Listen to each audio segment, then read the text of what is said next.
தமிழ் கலாச்சாரத்தின் ஆன்மாவாக கம்பராமாயணம் திகழ்கிறது என்று தமிழக ஆளுநர் RN ரவி புகழாரம் சூட்டியுள்ளார். மயிலாடுதுறை மாவட்டம் தேரழந்தூரில் மத்திய கலாச்சார அமைச்சகத்தின் தஞ்சை தென்னக பண்பாட்டு மையத்தின் சார்பில் கம்பராமாயண விழாவை தமிழக ஆளுநர் RN ரவி தொடங்கி வைத்து உரையாற்றினார். அப்போது வடமொழியில் துளசிதாசர் எழுதிய ராமாயணத்தை பற்றி அங்குள்ள மக்கள் அனைவரும் பேசுவர் என்றும், தமிழகத்தில் ராமாயணத்தை தமிழில் எழுதிய கம்பரை பற்றிதான் கேள்விப்பட்டு இருப்பதாகவும் கூறினார்.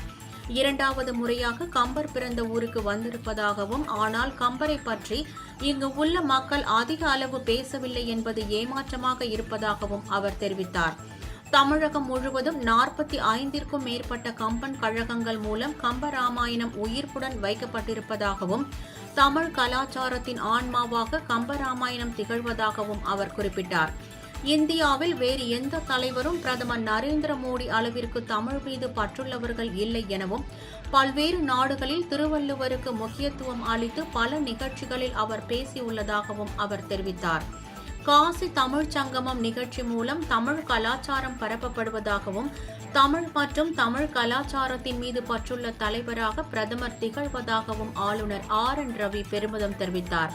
கம்பராமாயண விழா வரும் 6ஆம் தேதி வரை கம்பராமாயண சொற்பொழிவுகள், கலாச்சார நிகழ்ச்சிகளுடன் நடைபெறுகிறது.